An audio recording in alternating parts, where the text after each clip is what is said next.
आप चेक कर लेना, 499 रुपए में मिलेगा, और कोर्सेज भी डाले हुए हैं। आप हेडिंग लिखो न्यूक्लियस। न्यूक्लियस हम किसको बोलेंगे? नाभिक को बोलेंगे। न्यूक्लियस हम किसको बोलेंगे? नाभिक को बोलेंगे। देखो, सबसे पहले तो न्यूक्लियस की खोज किसने की थी? तो मैंने एक परमाणु मॉडल पढ़ाया आपको रदरफोर्ड का, कि रदरफोर्ड ने क्या देखा कि एक मतलब सोने की पतली प्लेट पे अल्फा कणों की बमबारी करवाई थी, और उसने क्या देखा कि एक अल्फा कण ऐसा था कि जो जिस डायरेक्शन में गया था, जिस दिशा में गया था, वो उसी दिशा में क्या हो गया था? वापस लौट गया था। तो उसी टाइम रदरफोर्ड ने क्या बताया कि इसका मतलब ये है कि परमाणु के मध्य एक भारी नाभिक पाया जाता है। ठीक है, तो आप क्या कहेंगे? न्यूक्लियस जो नाभिक है, अगर इसकी खोज की बात करें कि इसकी खोज किसने की थी, तो आप क्या कहेंगे? रदरफोर्ड ने की थी। किसने की? रदरफोर्ड ने। नाभिक की खोज किसने की? रदरफोर्ड ने की। देखो, ये जो न्यूक्लियस होता है, ये जो न्यूक्लियस होता है, न्यूक्लियस हमेशा कैसा होता है? धनावेशित होता है। न्यूक्लियस हमेशा कैसा होता है? पॉजिटिव या फिर धनावेशित होता है। धनावेशित क्यों होता है? क्योंकि जो नाभिक होता है ये किस से मिलके बना होता है? प्रोटॉन प्लस न्यूट्रॉन से। प्रोटॉन प्लस न्यूट्रॉन से। देखो, प्रोटॉन होता है, इसका जो आवेश है, इसका जो आवेश है ये प्लस 1.6 इंटू 10 की पावर कितना होता है? -19 कूलाम होता है। तो प्रोटॉन का आवेश कैसा है? प्लस है, पॉजिटिव है। और न्यूट्रॉन होता है, ये तो कैसा होता है? न्यूट्रल होता है। देखो, न्यूट्रॉन से आप याद रखेंगे, न्यूट्रॉन न्यूट्रल। न्यूट्रॉन है तो कैसा है? न्यूट्रल है। यानी न्यूट्रॉन का मतलब लिख सकते हैं, इसका जो चार्ज है, आवेश है, वो कितना होता है? 0 होता है, या न्यूट्रल होता है। तो आप क्या लिखेंगे कि जो न्यूक्लियस है, नाभिक है, ये कैसा है? धनावेशित है। धनावेशित क्यों है? तो आप कह सकते हैं क्योंकि नाभिक किस किस से मिलकर बना होता है? प्रोटॉन और न्यूट्रॉन से मिलकर बना होता है। और जो प्रोटॉन है ये कैसे भाई? प्रोटॉन की वजह से नाभिक कैसा हो गया? धनावेशित। इसका जो चार्ज है, आवेश है, ये कितना होगा? प्लस 1.6 इंटू 10 की पावर -19 कूलाम होगा। ठीक है, क्या हो गया? अब इसके बाद आप क्या कहते हैं कि न्यूट्रॉन का तो कोई रोल ही नहीं है इसमें। न्यूट्रॉन है चाहे नहीं है, भाई हो चाहे ना हो, हाइड्रोजन में तो न्यूट्रॉन होता ही नहीं है। तो चाहे न्यूट्रॉन है चाहे ना हो, न्यूट्रॉन अगर है भी नहीं भी है, तो नाभिक के आवेश पे कोई फर्क नहीं पड़ने वाला, क्योंकि नाभिक का आवेश तो किससे निकाला जाता है? प्रोटॉन की संख्या से निकाला जाता है। तो आप याद रख सकते हैं कि न्यूट्रॉन कैसा होता है? उदासीन होता है। बट एक बात जरूर याद रख लेना कि न्यूट्रॉन सबसे भारी कण होता है, सबसे भारी सूक्ष्म कण है, सबसे भारी सूक्ष्म कण है। ठीक है, भारी सूक्ष्म कण का मतलब अगर अपन इसके द्रव्यमान से बात करें कि सबसे भारी कौन सा होता है, तो सबसे भारी कौन सा होता है? आपका न्यूट्रॉन होता है। सबसे भारी कण कौन सा है? न्यूट्रॉन है। प्रोटॉन, इलेक्ट्रॉन और न्यूट्रॉन में से अगर आपसे पूछा जाए कि सबसे भारी कण कौन सा है, तो आपका आंसर क्या आना चाहिए? न्यूट्रॉन होता है। ठीक है, अब देखो, इसके बाद में अगर इसका वेट पूछा जाए, मास पूछा जाए, तो 6.023 इंटू 10 की पावर 32 के समथिंग होता है। तो आप इसको याद रख लेंगे। तो बस इतना याद रखो एक बार कि यहाँ पे सबसे भारी कण है वो कौन सा है? न्यूट्रॉन है। किसमें? प्रोटॉन, इलेक्ट्रॉन और न्यूट्रॉन में से। ठीक है, ये बात आप याद रखेंगे। तो धनावेशित है, क्यों है? क्योंकि इसमें प्रोटॉन पाए जाते हैं। प्रोटॉन का आवेश कितना है? प्लस 1.6 इंटू 10 की पावर -19 कूलाम होता है। और न्यूट्रॉन तो आवेशहीन है, तो इसका कोई फर्क ही नहीं पड़ता। ठीक है, अब मेरी बात ध्यान से सुनो। अब नाभिक से संबंधित देखो, नाभिक में न्यूट्रॉन की संख्या बदल रही है, प्रोटॉन की संख्या बदल रही है। तो इन चीजों को हम कैसे डिफाइन करते हैं? तो इसके लिए कुछ टर्म्स दी गई है, जैसे समस्थानिक होते हैं, आइसोटोप्स। अब आजकल सवाल क्या आ रहा है? आजकल सवाल क्या आ रहा है कि समस्थानिकों के उपयोग, जैसे कोबाल्ट का उपयोग कैंसर के उपचार में, कोबाल्ट 60 का उपयोग कैंसर के उपचार में किया जाता है। यूरेनियम के जो समस्थानिक होते हैं उनका उपयोग परमाणु भट्टी में किया जाता है। ठीक है, तो इन सब के अकॉर्डिंग हम क्या करने होते हैं कि जैसे आइसोटोप पढ़े हैं, तो आजकल क्या हो रहा है कि आइसोटोप पहले पूछे जाते थे कि निम्न में से कौन सा एक समस्थानिक का उदाहरण है। ठीक है, अब क्या पूछा जा रहा है? नाभिक का आकार 10 की पावर 25 नहीं होता ओम सिंह भाटी, 10 की पावर 15 होता है। ठीक है, अब आपसे क्या पूछा जाता है? एक बार तुम क्लास को शेयर करो, क्लास को शेयर करो, जल्दी से, तुरंत करो, सारे मिलके करो। एक बार क्लास को शेयर करो, जल्दी करो।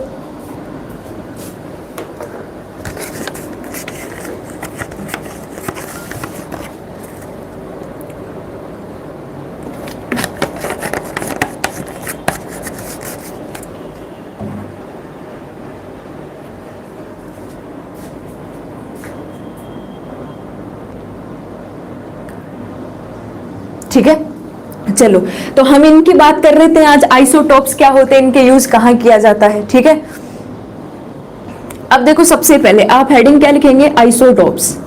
आइसोटोप्स क्या होते हैं, ठीक है, और आइसोटोप्स के एग्जाम्पल क्या क्या हो सकते हैं। आइसोटोप को आप हिंदी में क्या कह सकते हैं, समस्थानिक कहते हैं। देखो समस्थानिक से याद आया होगा, समस्थानिकों की खोज किसने कर दी थी, मेंडलीफ ने कर दी थी। मेंडलीफ ने कर दी थी समस्थानिकों की खोज, लेकिन समस्थानिकों को मेंडलीफ है वो पीरियोडिक टेबल में अरेंज नहीं कर पाया था। तो फिर हेनरी मोजले आता है और वो इन समस्थानिकों को पीरियोडिक टेबल में क्या करता है, अरेंज करता है। तो ये बात तो पीछे मैंने पढ़ा दी है कि समस्थानिकों की खोज कौन कर गया था, मेंडलीफ कर गया था। अब मेरी बात ध्यान से सुनो, आइसोटोप समस्थानिक, इस नाम से हमें एक बात पता चल रहा है। ठीक है, क्या बात पता चल रहा है, सम का मतलब क्या होता है, समान। सम का मतलब समान, सम स्थानिक, स्थानिक का मतलब स्थान की बात की जा रही है। ठीक है भाई, ऐसे तत्व, ऐसे परमाणु जो समान स्थान पर आते हैं, पीरियोडिक टेबल में समान स्थान पर इनको रखा जाता है। अब समान स्थान पर आएंगे, इसका मतलब इनका परमाणु क्रमांक, इसका मतलब क्या है, इनका जो परमाणु क्रमांक होगा, एटॉमिक नंबर होगा, वो परमाणु क्रमांक कैसा होगा, सेम होगा, समान होगा। सेम होगा यानी कि समान होगा, यानी समस्थानिक आएंगे तो एक ही जगह पे, आवर्त सारणी में पीरियोडिक टेबल में आएंगे तो एक ही जगह पे।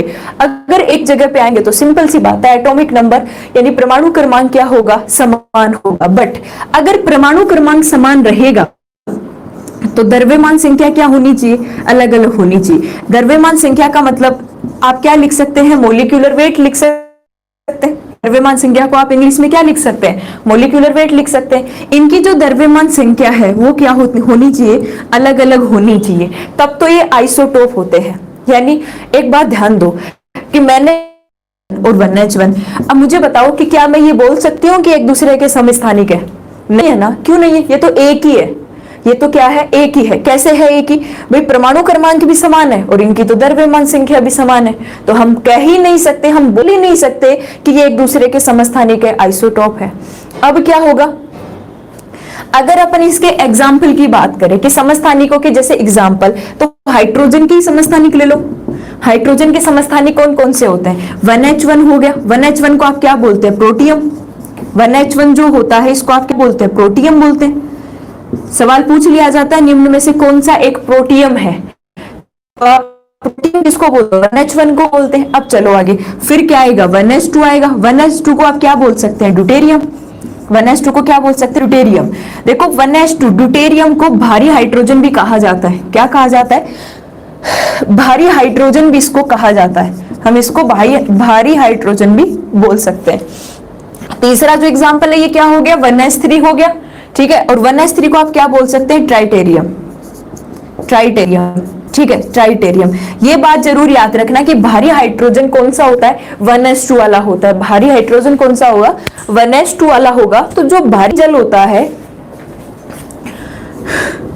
जो भारी जल होता है, हेवी वाटर होता है, भारी जल को हम कैसे लिखते हैं, D2O से लिखते हैं। भारी जल को हम क्या लिखते हैं, D2O से लिखते हैं। तो भारी जल का मतलब क्या है, D2O का मतलब क्या है कि यहाँ पे जो हाइड्रोजन काम में लिया गया है वो समस्थानिक काम में लिया गया है, और वो हाइड्रोजन का समस्थानिक कौन सा है, 1H2 वाला है।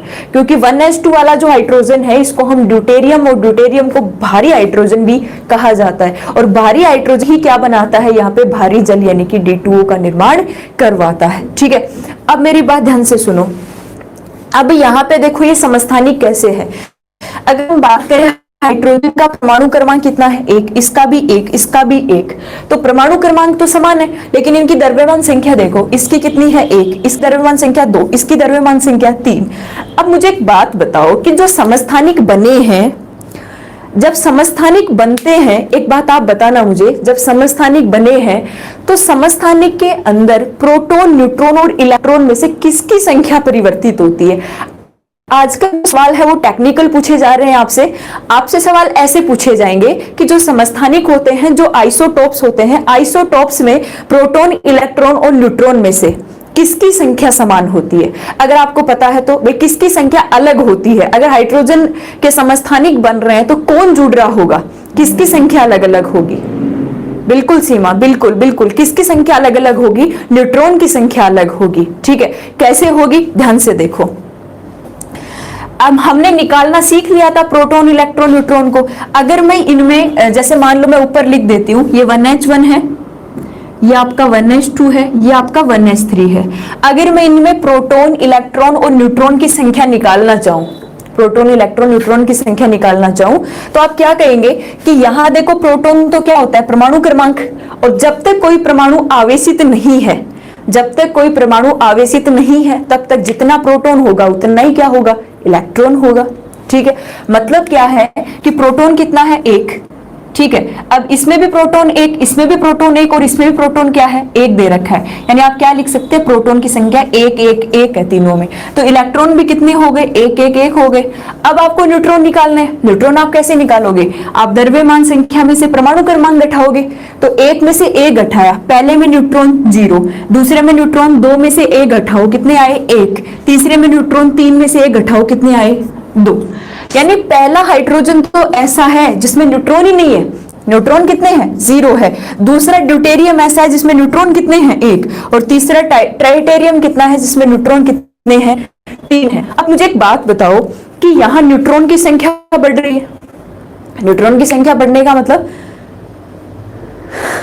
न्यूट्रॉन की संख्या बढ़ने का मतलब क्या है, देखो आवेश में कोई परिवर्तन आएगा क्या, भाई आपसे पूछा जाए कि आवेश ही परिवर्तन नहीं हो रहा तो क्या इनके रासायनिक गुण परिवर्तित होंगे क्या, समस्थानिक गुणों के, समस्थानिकों के, तो आप क्या कहेंगे, आप क्या कहेंगे कि भाई आवेश में तो कोई परिवर्तन नहीं आने वाला। ठीक है, आवेश में परिवर्तन क्यों नहीं आ रहा है, इसीलिए नहीं आ रहा क्योंकि हमें पता है कि न्यूट्रॉन की संख्या परिवर्तित हो रही है, और न्यूट्रॉन तो कैसा होता है, न्यूट्रल होता है, उदासीन होता है, न्यूट्रॉन पे तो कोई आवेश ही नहीं है, न्यूट्रॉन तो कितना है, 0 है। हाँ बिल्कुल, ट्राइटेनियम कैसा होता है, एक रेडियो एक्टिव समस्थानिक होता है। आप लिख सकते हैं जो ट्राइटेनियम होता है अपना, वो ऐसा होता है, एक रेडियो एक्टिव समस्थानिक होता है, एक रेडियो एक्टिव समस्थानिक होता है, क्योंकि न्यूट्रॉन्स बढ़ रहे हैं और न्यूट्रॉन्स बढ़ रहे हैं तो ये क्या बन सकता है, आइसोटोप बन सकता है। तो ये क्या है, एक रेडियो एक्टिव समस्थानिक है। ठीक है, तो आप इस बात का ध्यान रखेंगे। हमने किसको पढ़ा, समस्थानिकों को पढ़ा। समस्थानिक क्या होते हैं, जिनका परमाणु क्रमांक तो समान होता है लेकिन द्रव्यमान संख्या क्या होती है, अलग अलग होती है। और हमने एक एग्जाम्पल लिया,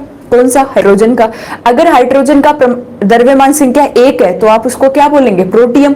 2 है तो ड्यूटेरियम, जिसको भारी हाइड्रोजन भी कहते हैं, और जो किसका निर्माण करता है, भारी जल यानी D2O का निर्माण करता है। थर्ड को आप क्या बोलेंगे, ट्राइटेरियम। और ये क्या होता है, एक रेडियो एक्टिव समस्थानिक होता है जिसमें न्यूट्रॉन की संख्या कितनी होती है, 2 होती है। न्यूट्रॉन की संख्या 2, ड्यूटेरियम न्यूट्रॉन की संख्या 1, और प्रोटियम में न्यूट्रॉन कितने होते हैं, 0 होते हैं। बिल्कुल, जैसे जैसे न्यूट्रॉन की संख्या समस्थानिकों में बढ़ती जाती है वैसे वैसे उनका रेडियो एक्टिव गुण भी क्या होता जाता है, बढ़ता जाता है। इस बात को आप ध्यान में रखेंगे कि अगर कोई समस्थानिक है तो समस्थानिक अगर आ गया, समस्थानिक आ गया है तो न्यूट्रॉन की संख्या क्या होगी, बढ़ेगी। और जैसे जैसे न्यूट्रॉन की संख्या बढ़ेगी वैसे वैसे उनका रेडियो एक्टिव सक्रियता का जो गुण है वो भी क्या होता जाएगा, बढ़ता जाएगा। ठीक है, इतनी बात क्लियर है।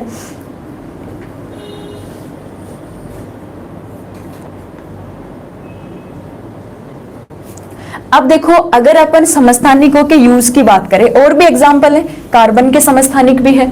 कार्बन के समस्थानिक में कार्बन 6 12 है, कार्बन 6 13 हो सकता है, कार्बन 6 14 हो सकता है। और भी एग्जाम्पल है समस्थानिकों के। आप चेक कैसे कर सकते हैं, आप चेक कैसे कर सकते हैं, परमाणु क्रमांक समान होगा लेकिन द्रव्यमान संख्या क्या होगी, अलग अलग होगी।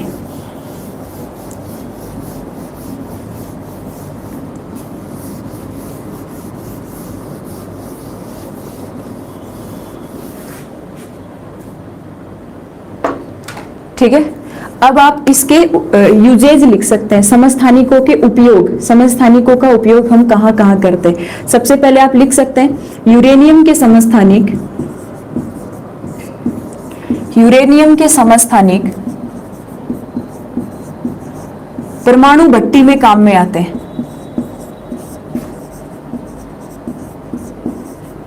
परमाणु भट्टी में यूज किए जाते हैं।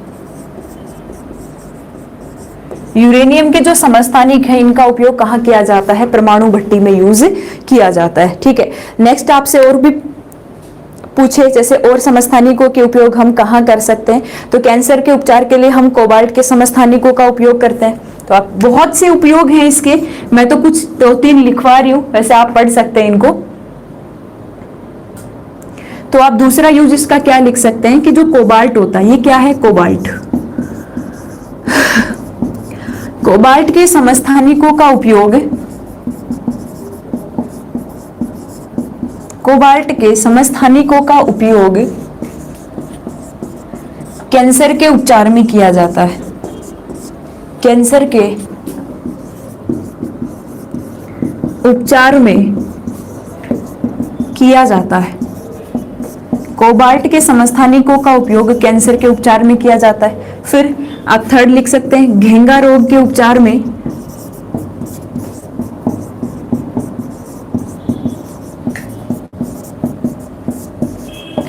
आयोडीन के समस्थानिक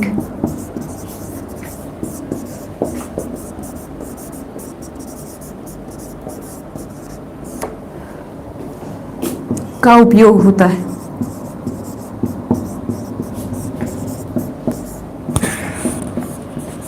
आयोडीन के समस्त जो काम की चीज है, एक बार तो वो ही पढ़ ले, ये बात पढ़ लेना। हाँ बिल्कुल, आयोडीन 131 का उपयोग।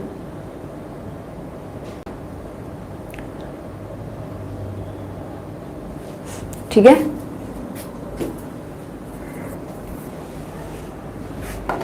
लिख लो जल्दी से। यूरेनियम के समस्थानिकों का उपयोग परमाणु भट्टी में किया जाता है।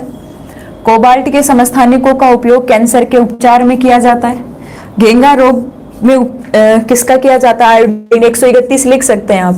आयोडीन 131 जो समस्थानिक है, इसका उपयोग किया जाता है। तुम पढ़ने में ध्यान दो ना, तुम एक बात सोचने में आनी चाहिए कि मेरी तबीयत खराब है लेकिन फिर भी मैं तुम्हें पढ़ा रही हूं, तो तुम पढ़ने में ध्यान दो ना। क्यों अपना टाइम वेस्ट कर रहे हो? हेमंत बेटा पढ़ ले।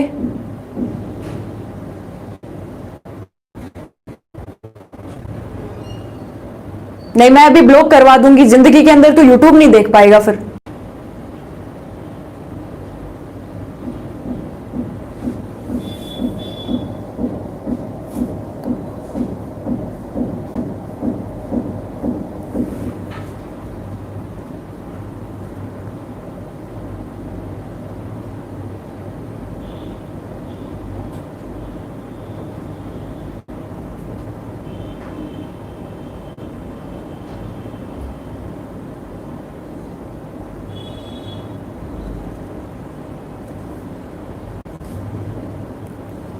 पीडीएफ आपको सब मिल जाएगा, पीडीएफ भी मिल जाएगा आपको, डीटीएस भी मिल जाएगा आपको, सब कुछ मिल जाएगा। कम से कम तुम्हें पढ़ना है तो तुम पढ़ो ना यार, वरना मैं क्लास को रोक दूंगी।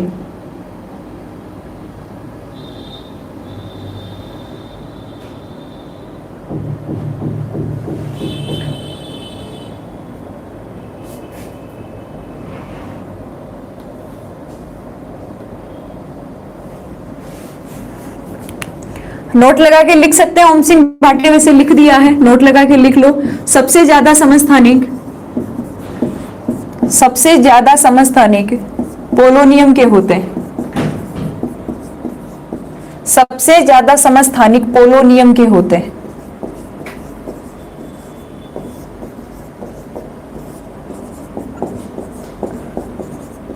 सबसे ज्यादा समस्थानिक पोलोनियम के होते हैं, लिख सकते हैं आप। ठीक है, चलो अब आप हेडिंग लिखेंगे समभारिक, आइसोबार्स।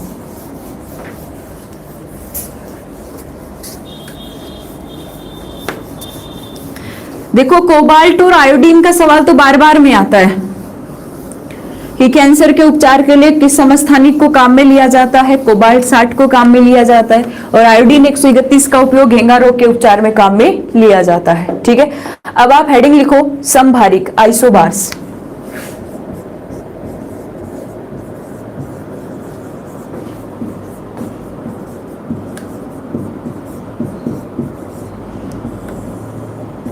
आइसोबार्स, समभारिक की हम बात करेंगे। ठीक है, अब देखो समभारिक का मतलब क्या है, नाम से ही पता चल रहा है। सम का मतलब समान,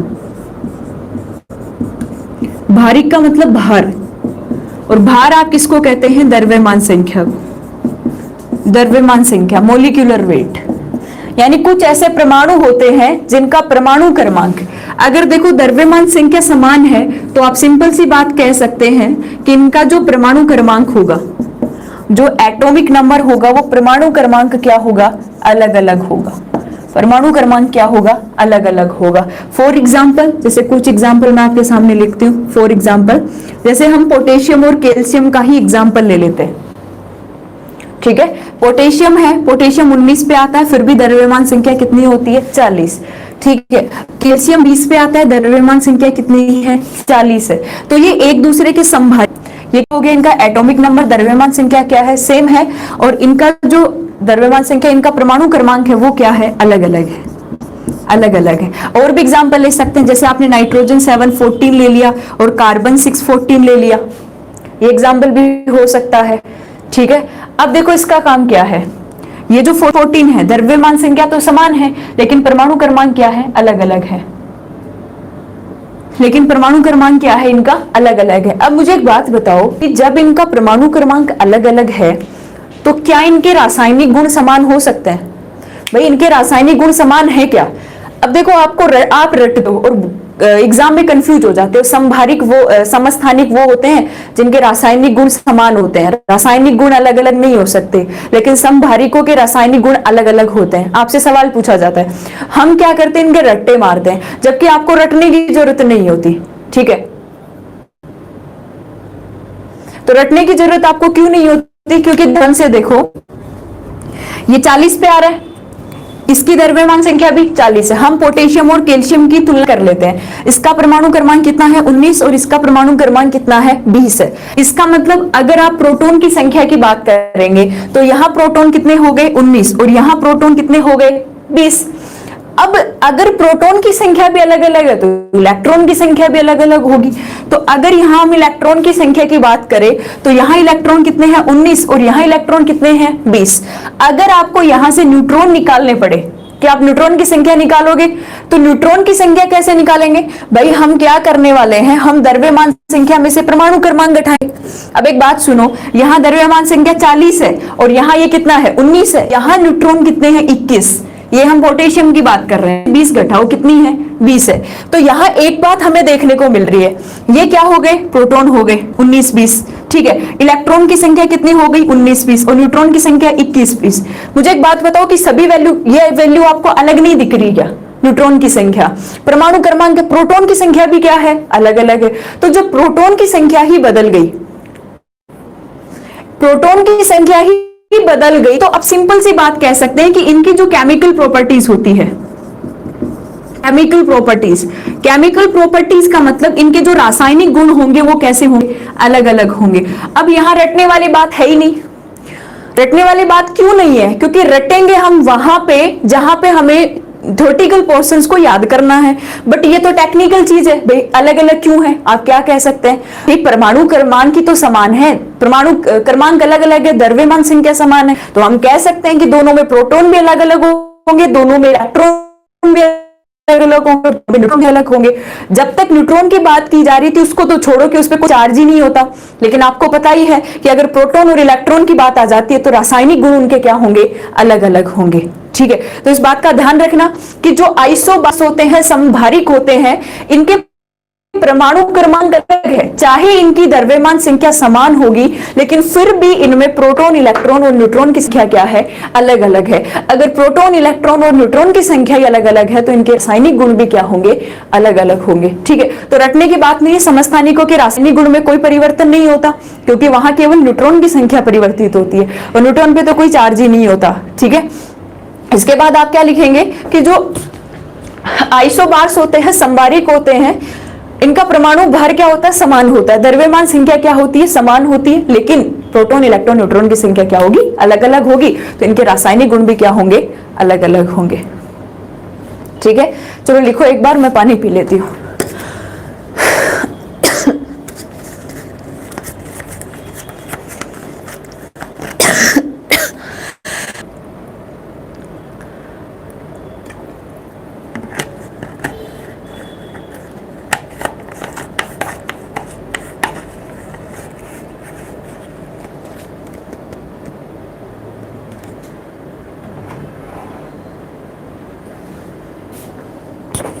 ठीक है,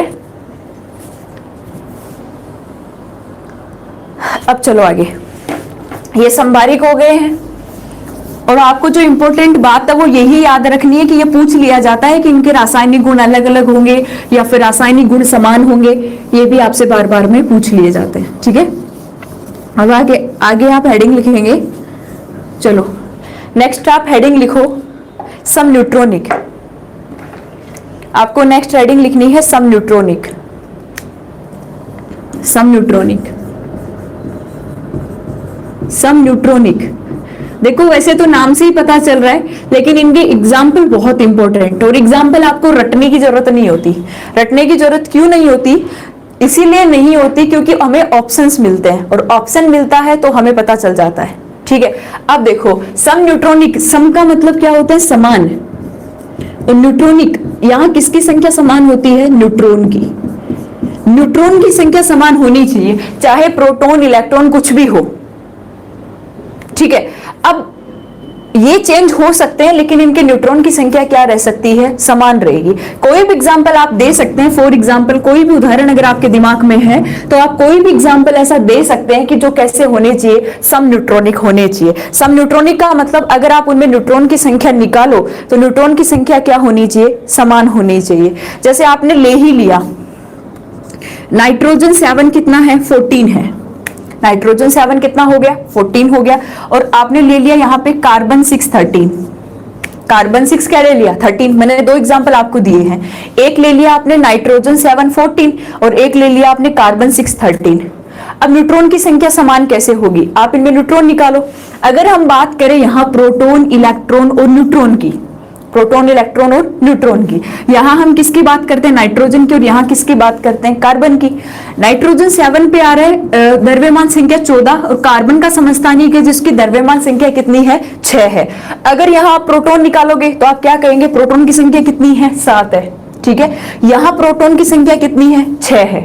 मैंने कहा इलेक्ट्रॉन, आप क्या कहेंगे? यहां जितना प्रोटॉन है उतना इलेक्ट्रॉन, यहां भी कितना हो गया? 6 हो गया। लेकिन अगर आपको न्यूट्रॉन निकालने हैं तो आप न्यूट्रॉन में क्या लिखेंगे? 14 माइनस 7 कितना हो गया? 7। और 13 माइनस 6 भी कितना हो गया? 7। मुझे बताओ न्यूट्रॉन की संख्या समान है कि नहीं? यहाँ पे न्यूट्रॉन की संख्या क्या है? समान है कि नहीं? तो न्यूट्रॉन की संख्या क्या है? यहाँ पे समान है। तो न्यूट्रॉन की संख्या समान है तो आप उसको क्या बोलेंगे? सम न्यूट्रॉनिक बोलेंगे। क्या बोलेंगे? सम न्यूट्रॉनिक बोलेंगे। अब मैं आपकी एक प्रॉब्लम है वो आज की क्लास में दूर कर ही देती हूँ। देखो बिना काम के कमेंट करने वाले ध्यान से सुन लेना, तुम यूट्यूब को काम में नहीं ले पाओगे। इस बात का मैं एक धमकी मान रहे हो ना मेरी, तो एक धमकी मान लो। बोलना है इज्जत से बोलो, पढ़ना है इज्जत से पढ़ो।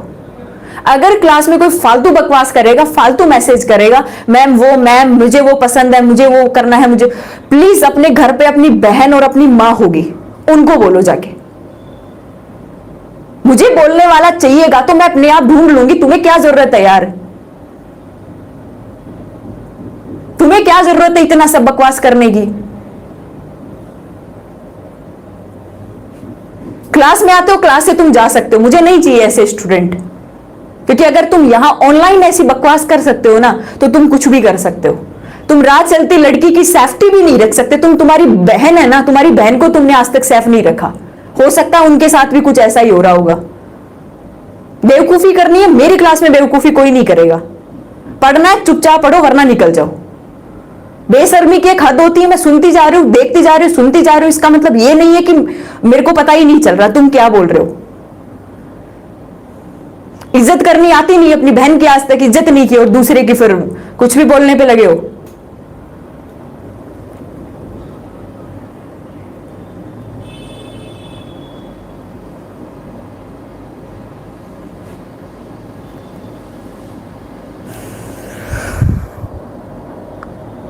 पढ़ना नहीं है और बच्चों को क्यों डिस्टर्ब कर रहे हो? मुझे ये बताओ।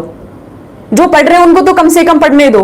मेरे भी घर वाले हैं, मेरे भी भाई बहन हैं, मेरे भी घर वाले हैं, वो देखते होंगे तो उनको कैसा फील होता होगा।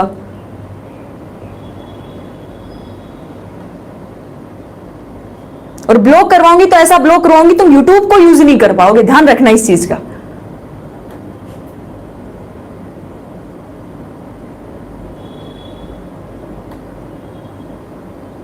मुझे सपने में भी आपकी क्लासें आती है, आप दिखते हो, आप वो होता है, ऐसे होता है, वो होता है।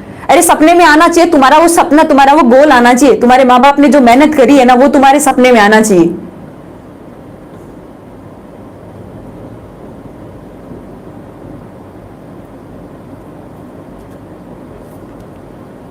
पता नहीं कहां से उठ उठ के आते हैं डेली, 4-5 आके पूरी क्लास को डिस्टर्ब करते हैं। कुछ नहीं बोल रहे इसका मतलब अपने आप को पता नहीं क्या समझ लिया।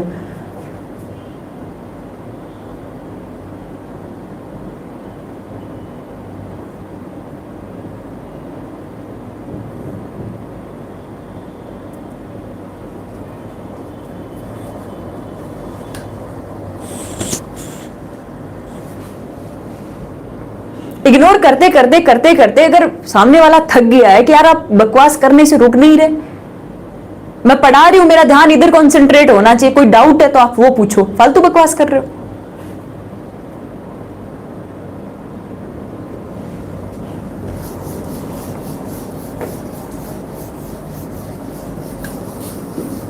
एक दिन का काम हो चल जाए, डेली का काम है। तुम समझ जाओ तुम क्या बन चुके हो, तुम क्या करना चाहते हो, तुम समझ जाओ एक बार कि जो ये ऐसे बोलते हैं ना उनकी माँ बहन भी सेफ नहीं है, मैं तो साफ बोल रही हूं, वो भी सुरक्षित नहीं है, उनको भी इनसे खतरा है, उनको भी इनकी बहन को भी अपने भाई से खतरा है, इनकी माँ को भी अपने बेटे से ही खतरा है, औरों को तो होगा ही होगा।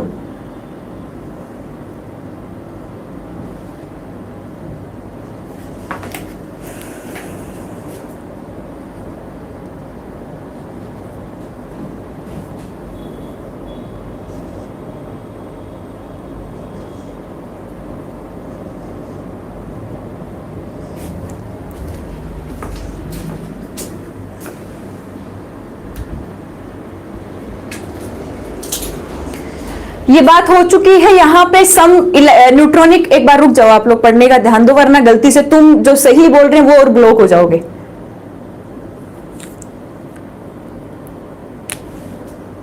अब करके दिखाओ तुम कमेंट, अब करो, मैं देखती हूं तुम लोगों को, बहुत देर हो गई तुम्हें।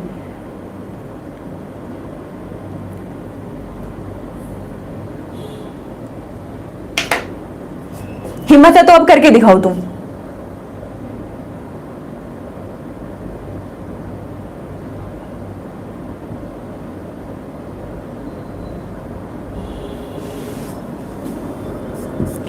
हेडिंग लिखो सम इलेक्ट्रॉनिक।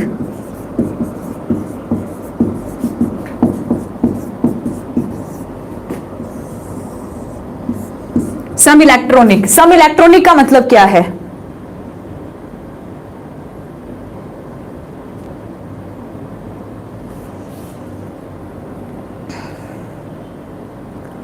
सम इलेक्ट्रॉनिक की बात करते हैं। देखो सम इलेक्ट्रॉनिक का मतलब क्या है? सम का मतलब क्या होता है? समान। सम का मतलब क्या होता है? समान होता है, ठीक है। और इलेक्ट्रॉनिक का मतलब हम किसकी बात कर रहे हैं? इलेक्ट्रॉन की बात कर रहे हैं। अगर किसी किन्हीं परमाणुओं में, एक से ज्यादा परमाणुओं के अंदर इलेक्ट्रॉन की संख्या अगर समान है तो आप उसे क्या कहेंगे? सम इलेक्ट्रॉनिक कहेंगे। अब आपको ऑप्शन में देखो, आपको रटने की जरूरत क्यों नहीं है, मैं आपको बार बार बोल रही हूं, रटने की जरूरत क्यों नहीं है? क्योंकि आपको ऑप्शंस मिलेंगे, आपको ऑप्शंस मिलेंगे और ऑप्शन को आपको चेक करना है कि इलेक्ट्रॉन की संख्या क्या होनी चाहिए? समान होनी चाहिए। जैसे कोई भी एग्जांपल दिया जा सकता है, फॉर एग्जांपल जैसे मैंने आपको एक एग्जांपल दिया, मैंने कुछ आयनित आपको एटम दिए जिसपे आवेश है। जैसे मैंने एक एग्जांपल दिया, सोडियम है 11 नंबर पे आता है, और मैंने दूसरा सोडियम प्लस दिया। दूसरा एग्जांपल मैंने जैसे दे दिया आपको मैग्नीशियम +2, ठीक है। और तीसरा एग्जांपल मैंने दे दिया नाइट्रोजन -3। अब अगर इनमें इलेक्ट्रॉन की संख्या समान है तो आप कैसे पता लगाओगे?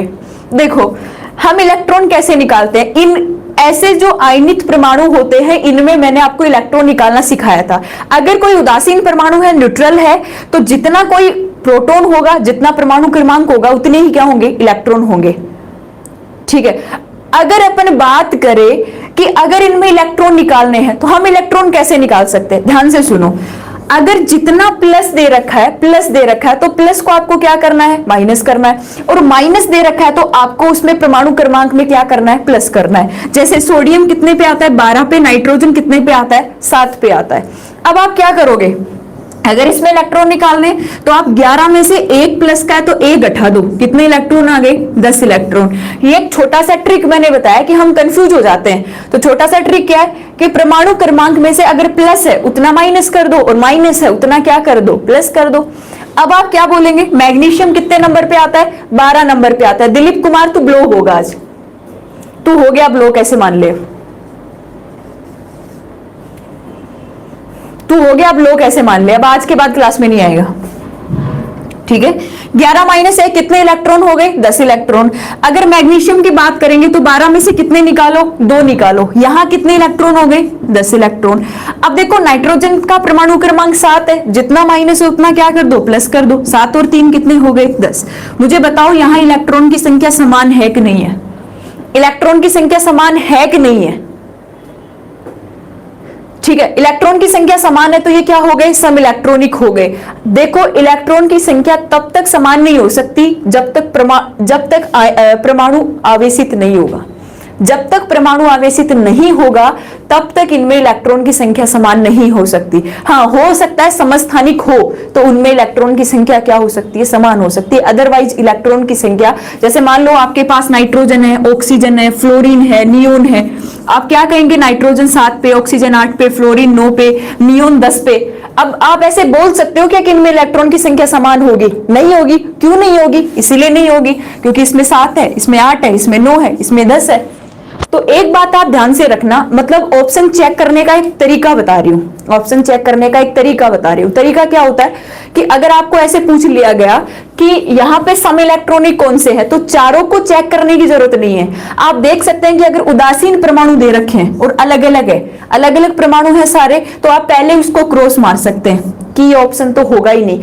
अगर समस्थानिक दे रखे हैं तो समस्थानिकों पे आप क्या कर सकते हैं? चर्चा कर सकते हैं, ठीक है। समस्थानिकों पे आप चर्चा कैसे कर सकते हैं? जैसे मैंने 1h1 लिख दिया, 1h2 लिख दिया, 1h3 लिख दिया, तो तीनों में इलेक्ट्रॉन कितने हैं? एक एक है, तो ये सम इलेक्ट्रॉनिक है। ये कैसे है? सम इलेक्ट्रॉनिक है। लेकिन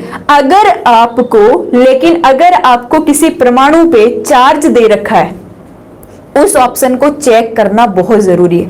उन जैसे मान लो ज्यादा तो नहीं मिलेंगे, 1-2 ऑप्शन ही आपको ऐसे मिलेंगे, 1-2 ऑप्शन ही आपको ऐसे मिलेंगे जिसके अंदर क्या होगा? चार्ज दिया हुआ होगा, आवेश दिया हुआ होगा। तो आप चार्ज को देख के एक बार चेक कर लेना। देखो तरीका होता है कम से कम समय में पेपर का करने का, कि आपके दिमाग में ये मेंटेलिटी होनी चाहिए किसी भी टॉपिक को सॉल्व करते टाइम कि इस क्वेश्चन को कैसे सॉल्व किया जाता है। देखो एक बात तो मैं आपको बोल देती हूँ, पेपर का आपको पता होता है, क्वेश्चंस कहां से आने हैं, कैसे आने हैं, आपको पता होता है। लेकिन हम सबसे बड़ी बेवकूफी करते हैं कि हम कभी क्वेश्चन सोल्व नहीं करते। हम थ्योरी पढ़ सकते हैं, हम सब कुछ कर सकते हैं, लेकिन हम ऑब्जेक्टिव सवाल नहीं निकालेंगे। और जब तक आप ऑब्जेक्टिव क्वेश्चन सोल्व नहीं करोगे, मेरी गारंटी है कि आपका सिलेक्शन नहीं हो सकता, क्योंकि आपको क्वेश्चन करने ही नहीं आते। तो क्वेश्चन करने का तरीका, कम से कम समय में आप कैसे पेपर को अटेंड कर सकते हो, कम से कम समय में आप कैसे पेपर को, अब सीजीएल वाले बंदे हैं वो 100 क्वेश्चन करके आते हैं, कितने देर के अंदर? 60 मिनट भी उनको पूरी नहीं मिलती उसके अंदर। अब बैंक की बात करते हैं, 45 मिनट के अंदर कितना बड़ा पेपर उनको करना होता है, जिसमें मैथ्स आती है, रीजनिंग आती है, इंग्लिश आती है, और जीके में करंट आता है, साइंस आती है। अब कैसे करोगे? पेपर का टाइमिंग सेट करो,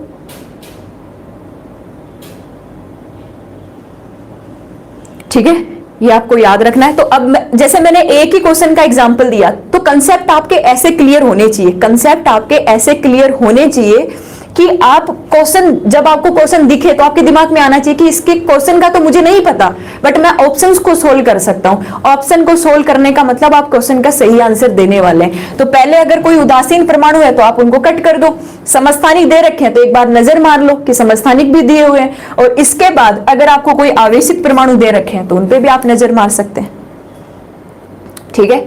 तो ये आप याद रखना कि सम इलेक्ट्रॉनिक आपको ढूंढने हैं तो आप कैसे ढूंढ सकते हैं। जैसे ही आपको आयनित परमाणु दिखे, आवेशित परमाणु दिखे, आप उनको चेक करो, अदरवाइज अदर ऑप्शंस को क्या कर दो? कट कर दो, ठीक है। तो थोड़ा अपने आप को इंप्रूव करो, थोड़ा आगे बढ़ो, पीछे वाले लेवल में ही बैठे हैं अब, आधे एक तो टाइम पास ही कर रहे हैं।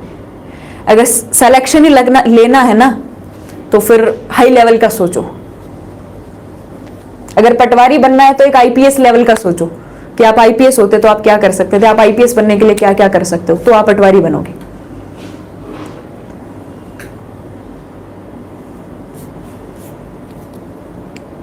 ठीक है, चलो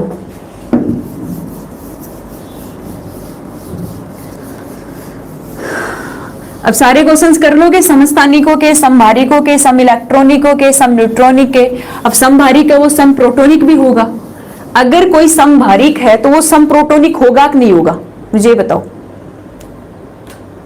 ठीक है, आप क्या कहेंगे कि समभारिक है, सॉरी समस्थानिक है तो वो सम प्रोटोनिक होगा कि नहीं होगा? ये सिंपल सी बात, होगा। कैसे होगा भाई? इसीलिए तो होगा कि मैंने लिखा यहाँ पे कार्बन 6 12 और कार्बन 6 13। प्रोटॉन की संख्या थोड़ी बदल रही है। तो अगर आपको सम प्रोटोनिक पूछे तो सीधा क्या, कौन सा ऑप्शन ढूंढ लो? समस्थानिक वाला। सीधा सीधा आपको ऑप्शन ढूंढना है कि कहीं समस्थानिक तो नहीं दे रखे।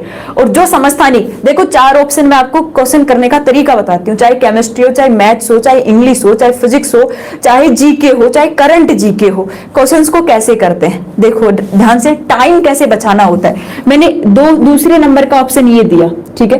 पहले नंबर का ऑप्शन दे रखा है मैंने कार्बन और नाइट्रोजन, ठीक है, और दूसरे नंबर का ऑप्शन मैंने इतना दे रखा है आपको, कार्बन 12 और कार्बन 13, ठीक है। अब मैंने क्या कर रखा है, यहां पे मैंने केवल इतना ही दिया, कुछ नहीं दिया। तीसरा ऑप्शन मैंने दे रखा है जैसे फ्लोरीन और नियोन, ठीक है। अब मैंने यहां कर दिया फ्लोरीन प्लस और नियोन -1 कर दिया, चलो। चौथा ऑप्शन मैंने दे रखा है ऑक्सीजन और नाइट्रोजन, ठीक है। अब मैंने ऑक्सीजन को -2 कर दिया, नाइट्रोजन को -3 कर दिया।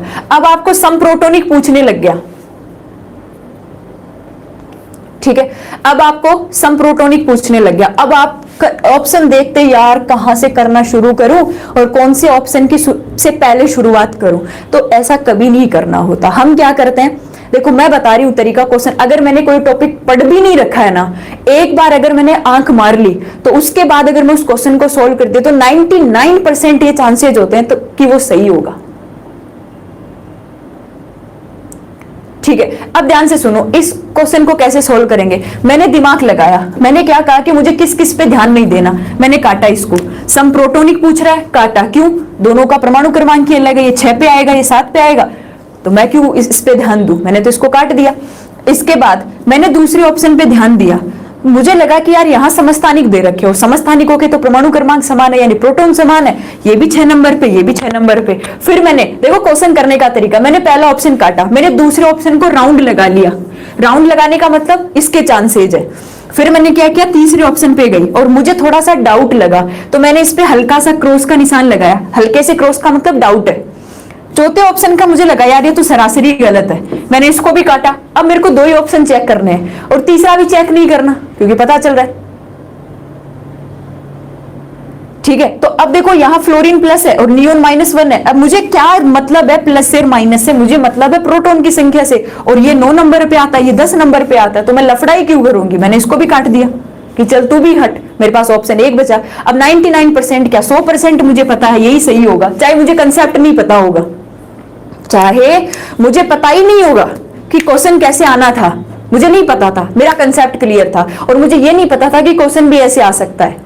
भाई हम सक्सेस क्यों नहीं होते, हमारा पेपर क्लियर क्यों नहीं होता, हम सब कुछ याद करके जाते हैं, हम सब कुछ याद करके जाते हैं और उसके बाद क्या होता है कि हमें ये नहीं पता होता कि क्वेश्चन कैसे करने हैं। जैसे मैंने एक क्वेश्चन दिया यहाँ पे, एक उदाहरण देके समझाया आपको, हुआ क्या, मैंने अरे मुझे तो इस क्वेश्चन को सोल्व करने में 50 सेकंड भी नहीं लगेगी। क्यों नहीं लगेगी? क्योंकि मुझे पता है इस क्वेश्चन को कैसे करना है। मैंने इसको तुरंत काटा, इसको तुरंत काटा, इसको तुरंत काटा, 100% आंसर दूसरा है। तो अब आपको कुछ समझ में आ रहा है कि हम क्वेश्चंस को कैसे सोल्व करते हैं, समझ में आया हम कैसे करते हैं। अब जैसे सम न्यूट्रॉनिक की बात कर लो, आपसे क्या पूछा गया, सम इलेक्ट्रॉनिक पूछा गया, सम इलेक्ट्रॉनिक। अब सम इलेक्ट्रॉनिक पूछ लिया गया तो यहां तो कुछ भी हो सकता है। अब जैसे मैंने आपको पहला ऑप्शन दिया सम इलेक्ट्रॉनिक का, कार्बन 6 12, कार्बन 6 14 और नाइट्रोजन 7 14। सम इलेक्ट्रॉनिक का मैं आपको ऑप्शन दे रही हूं। दूसरा ऑप्शन मैंने दे दिया जैसे नाइट्रोजन का -3, ऑक्सीजन का +2 और फ्लोरीन का -1। देखो कंफ्यूज कराएगा। तीसरा जैसे मैंने आपको ऑप्शन जो अपन ने लिखा वही दे दिया, सोडियम का प्लस, मैग्नीशियम का +2 और फ्लोरीन का -1, थोड़ा चेंज कर दिया। चौथा ऑप्शन जैसे मैंने दिया सोडियम प्लस नाइट्रोजन का -3 और यहां मैंने दिया मैग्नीशियम। अब आप देख रहे हो, अब आप क्या देख रहे हो, अब आप क्या देख रहे हो कि चारों ऑप्शन हमें कुछ यार कंफ्यूज करने वाले लग रहे हैं, लेकिन कंफ्यूज होने की जरूरत ही नहीं है। मुझे पता है इसमें आंसर सही कौन सा है और आपको भी पता होगा। आप क्या कहेंगे, भाई ये तो हो ही नहीं सकता, प्रोटॉन ही अलग अलग है और उदासीन और है, तो इलेक्ट्रॉन समान कहां से होंगे, काटो। दूसरे ऑप्शन पे आए, आपने क्या देखा कि नाइट्रोजन पे -3। अब देखो तरीका बता रही हूं, ऑक्सीजन पे यार +2 कभी देखा ही नहीं है, काटो, कोई मतलब नहीं है, ठीक है। अब आप तीसरे पे गए कि यार कुछ लग रहा है, यहां हो सकता है, यहां हो सकता है, कैसे हो सकता है भाई, चार्ज भी बिल्कुल सही रखे हुए हैं और हो भी सकता है। आपने लिखा सोडियम 11, 11 में से 1 माइनस किया 10, मैग्नीशियम 12, 12 में से 2 माइनस किया 10, फ्लोरीन 9, 9 में 1 जोड़ा 10, 10 इलेक्ट्रॉन है यार यहाँ पे। तो एक बार इसको भाई गोला मार दिया, भाई ये होगा। चौथे नंबर को और चेक कर लेते हैं, पता नहीं कुछ हो। सोडियम के 11 10 हो गए, नाइट्रोजन के भी 10 हो गए। अब आप देखो सीधा ही चेक कर सकते हैं, भाई कहीं भी उदासीन दिख गया ना तो इलेक्ट्रॉनिक तो आने वाला ही नहीं है, क्रॉस करो। तो मुझे इस क्वेश्चन को सोल्व करने में मान लो कि 10 से 20 सेकंड भी नहीं लगेंगे, तो आपका आंसर क्या आ गया, तीसरा। तो ये तरीके होते हैं एग्जाम क्लियर करने के, और जो खुद से सीखने होते हैं। और सीखने का मतलब ये नहीं होता कि आपने अभी बात मेरी सुन ली और आप 10 मिनट के लिए अप्लाई कर रहे हो और फिर भूल जाते हो, फिर भूल जाते हो। तो आप इस बात का ध्यान रखना। कैसे अपन पेपर, देखो राजस्थान पुलिस वाले बच्चों का पेपर आ रहा है, एनटीपीसी वालों का आ रहा है,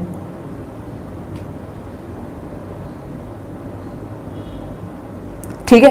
तो आपको जब भी कोई सब्जेक्ट पढ़नी है, भाई साइंस वाले बच्चों को जीके में दिक्कत आती है और आर्ट्स वाले बच्चों को साइंस मैथ में दिक्कत आती है, तो आप पढ़ो मत, आप पेपर को क्लियर करना सीख जाओ। अगर आपको कहीं से भी क्वेश्चन उठा के दे देना तो एक बार उसको ये बोलो कि मैं इसको कर सकता हूं। कैसे कर सकता हूं भाई, हो सकता है कि मेरे दिमाग में ये बात बैठ जाए और मेरे कंसेप्ट थोड़े बहुत क्लियर हो, ठीक है। अब राजस्थान पुलिस वाले बच्चे केवल और केवल राजस्थान जीके पढ़ते हैं, राजस्थान जीके पढ़ ली, करंट पढ़ लिया राजस्थान का, और मैथ्स जो ये अपनी रीजनिंग है इसको भूल गए, साइंस को भूल गए, तो गए काम से। साइंस और रीजनिंग को आपको करना क्या है, ये सब्जेक्ट मांगती है प्रैक्टिस, ज्यादा से ज्यादा प्रैक्टिस करो। जितनी ज्यादा प्रैक्टिस करोगे, कंसेप्ट मतलब क्वेश्चन करने की आदत हो जाएगी आपको। नींद में भी अगर आपको वेन डायग्राम दे दिया कि यार इसको वेन डायग्राम को सोल्व करके दिखा, तो नींद में भी आपके वो कंसेप्ट सीधे दिमाग में आएंगे कि ऐसे ऐसे होके ये हो गया, ये इसका आंसर है, ठीक है। तो आज की क्लास को मैं यही खत्म करती हूं।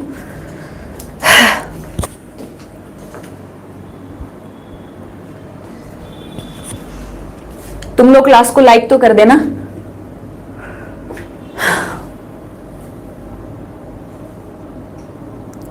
अरे ऐप पर क्लास हुई थी, लेकिन ऐप पर क्लास का नोटिफिकेशन नहीं गया, तो अब क्लास डाल दी गई है, ठीक है। तो अब क्लास को खत्म करते हैं, आगे की बात हो सकता है कल क्लास हो या नहीं हो, तो ऐप वाले बच्चे देख लेना कि अगर नोटिफिकेशन आता है तो क्लास होगी, वरना टाइम खराब ना करे फोन कर करके अपना, ठीक है। ध्यान रखना इन चीजों का।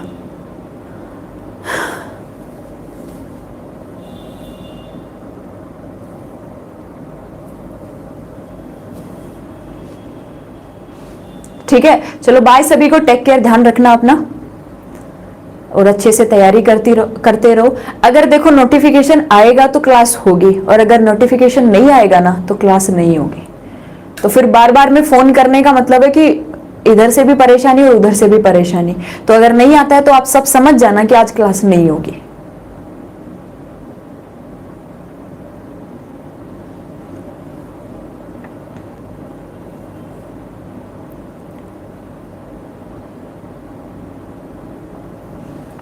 तो मेरी छुट्टी भी हो सकती है, वैसे मैं ज्यादा तो कोशिश करूंगी कि मैं क्लास लूं, ज्यादा रेस्ट करूंगी तो दिक्कत हो जाएगी, क्योंकि आपकी एग्जाम पास में आ रही है, सिलेबस कराना बहुत जरूरी है। और आप कोर्स परचेज कर लो भाई। मैं अगर बार बार में बोल रही हूँ तो कुछ सोच के ही बोल रही हूँ। 499 में आपको कंप्लीट साइंस मिल रही है, और क्या लोगे, ठीक है। तो 499 रुपए में आपको कंप्लीट साइंस लेनी है श्री राम EDU ऐप से। अगर आप एक स्टूडेंट हो ना और तैयारी करनी है ना, तो आप मतलब घबराओ मत, पीछे मत हटो, मुझे तो फ्री पढ़ना है, मैं तो कोर्स नहीं लूंगा, वैसे ऐसे तुम तो बावले बनाते हो, जो भी बोलते हैं बच्चे कई, तो आपको वो नहीं करना। आपको मतलब तैयारी करनी है। अगर आप एक स्टूडेंट ही हो ना, तो सब कुछ समर्पित करने पे लगो, तब आपको कुछ मिलेगा। तो आप कोर्स ले सकते हैं, वहां पे सारी जो बायोलॉजी के जितने भी बच्चे बोलते हैं प्लेलिस्ट बना दो, मैं प्लेलिस्ट नहीं बना पा रही।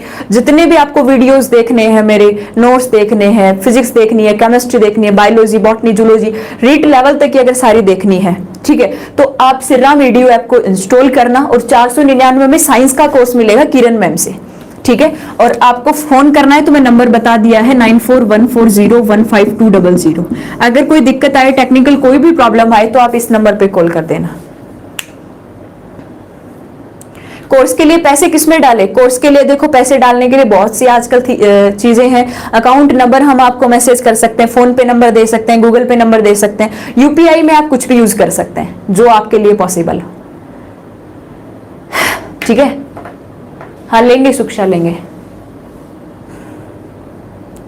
कभी भी देखो ऐप पर क्लासेस चालू है, ऐप पर क्लासेस चालू है, तो आप सिर्रा वीडियो ऐप को डाउनलोड करो भाई। ज्यादा से ज्यादा मैं तो चाह रही हूं कि 1-2 दिन में ही ले लो, ताकि आप एक अच्छे से पढ़ सके और एक अच्छे लेवल की साइंस आपको मिल सके, ठीक है। चलते हैं, आप मिलेंगे, होगा तो कल, हो पाएगा तो कल मिलेंगे।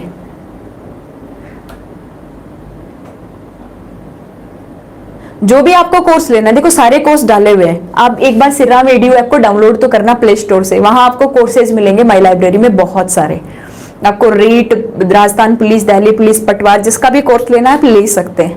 और अगर कोई प्रॉब्लम आए तो आप मुझे भी कॉल कर सकते हैं, या फिर ऑफिस के नंबर पे आप कॉल कर लेना, कोई भी दिक्कत आए तो।